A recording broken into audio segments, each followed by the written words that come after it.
Pada zaman sekarang ini, banyak kita temukan anak-anak muda yang berpakaian seperti ini dan menggunakan tato seperti ini.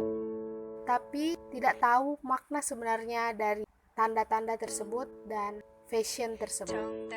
Itu semua menggambarkan seorang antikristus atau satanisme. Jadi sekarang ini kita akan membahas tentang antikristus dan satanisme. Antikristus adalah pemimpin yang dinubuatkan Alkitab yang menjadi musuh Kristus dan yang akan menyesatkan orang banyak. Kata antikristus ini sendiri berasal dari bahasa Yunani, antikristos, terdiri dari dua kata dasar, yaitu anti dan Kristus, di mana anti berarti mengganti atau melawan, dan Kristos berarti Kristus. Antikristus berarti melawan, mengganti Kristus, atau kata lain Kristus palsu atau gadungan. Kata antikristus dapat kita jumpai pada Alkitab, Kitab Perjanjian Baru, tepatnya pada tulisan Rasul Yohanes. Yang pertama pada 1 Yohanes 2 ayat 18 sampai 19. 1 Yohanes 2 ayat 22.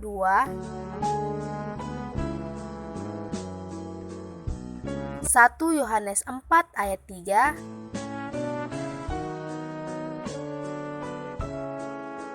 Dan 2 Yohanes 1 ayat 7.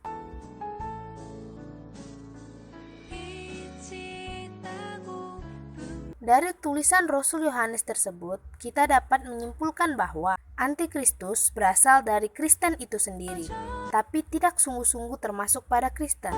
Mereka adalah orang-orang yang menyangkal Yesus sebagai Kristus, serta menyangkal Allah yang mengutusnya. Dan mereka tidak menuruti perintah-perintah Tuhan. Ada tertulis bahwa antikristus akan datang dan sekarang ini dia sudah ada di dalam dunia. Hal ini dapat kita lihat dari munculnya paham-paham dan aliran-aliran atau sekte-sekte seperti satanisme, Illuminati, dan lain sebagainya. Satanisme merupakan perwujudan nyata dari antikristus. Satanisme merupakan penyembahan setan sebagai dewa atau menuhankan setan.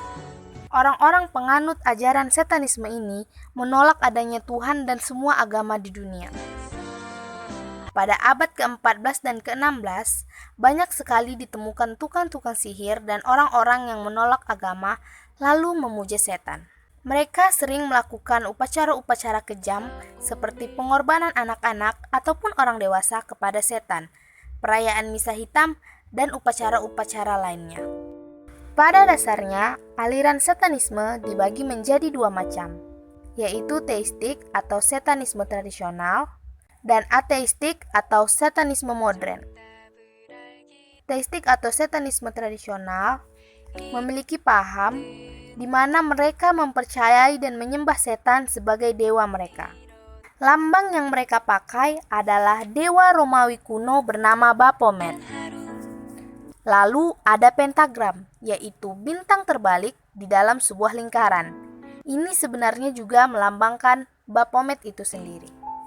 Dahulu, ada kelompok yang bernama Kesatria Biara Yerusalem atau Knight Templars, yaitu perkumpulan yang dituduh sebagai penyembah setan dan akhirnya dibubarkan pada tahun 1311.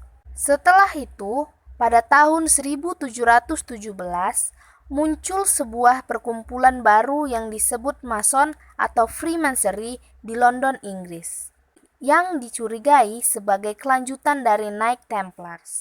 Menurut uraian yang diberikan oleh Leo Taxil yang pernah menjadi seorang Mason, katakan bahwa para Mason sangat menghormati Baphomet dan melakukan upacara-upacara penyembahan setan. Salah satu tokoh penting dalam penyebaran teistik adalah Aleister Crowley, atau yang dijuluki The Beast.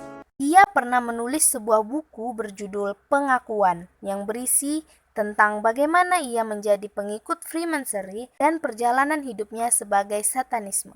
Lalu pada tahun 1904, ia juga pernah menulis sebuah buku yang berisi pesan-pesan dari setan yang berjudul The Book of the Law.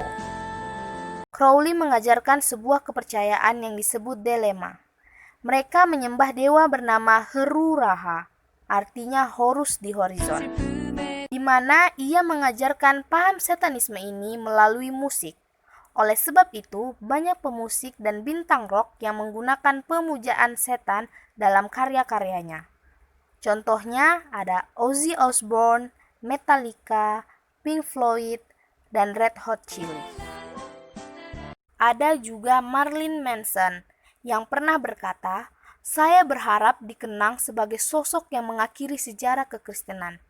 Bahkan, ia tidak ragu merobek Alkitab dan menghina Yesus di hadapan publik. Ateistik atau satanisme modern. Kelompok yang paling terkenal adalah Gereja Setan, The Church of Satan, yang didirikan oleh Anton Sanders LaVey atau Anton LaVey pada 30 April 1966 di San Francisco, California. Oleh sebab itulah aliran ini disebut LaVeyan. Kaum ateistik tidak percaya dan tidak menyembah Tuhan atau dewa atau makhluk gaib apapun. Bagi mereka, setan hanyalah lambang yang menyatakan permusuhan terhadap agama. Pada upacara yang mereka lakukan, LaVeyan tidak menyembah setan, melainkan menghujat Yesus Kristus.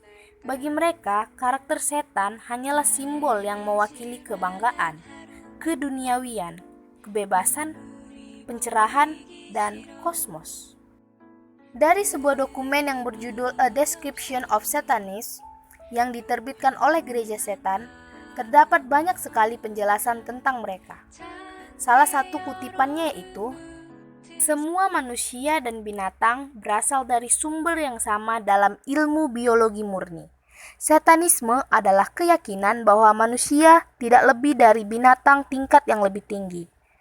Kita tidak punya tempat khusus dalam penciptaan, selain beruntung karena telah berevolusi dan bertahan."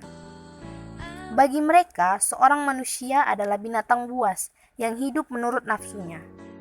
Sudut pandang ini terletak pada dasar kecenderungan perilaku ganas mereka, seperti penyerangan, pertumpahan darah, perzinahan. Menurut mereka adalah hal-hal yang benar dilakukan oleh seekor binatang untuk bertahan hidup. Kini para satanisme telah meninggalkan upacara-upacara dan markas mereka untuk keluar ke jalan-jalan. Mereka menyebarkan ajaran ini di seluruh dunia melalui musik, buku, film, dan lain sebagainya. Jadi, sebagai seorang Kristen, baiknya kita mulai mendekatkan diri kepada Tuhan agar kita dijauhkan dari jalan-jalan yang salah. Dan sebagai seorang anak muda yang kritis, kita harus bisa menyaring semua budaya-budaya dan informasi-informasi yang masuk agar kita tahu mana sesuatu yang baik dan buruk, mana yang pantas ditiru dan tidak pantas. Demikianlah pembahasan tentang satanisme dari saya. Sampai jumpa. Shalom. Tuhan Yesus memberkati.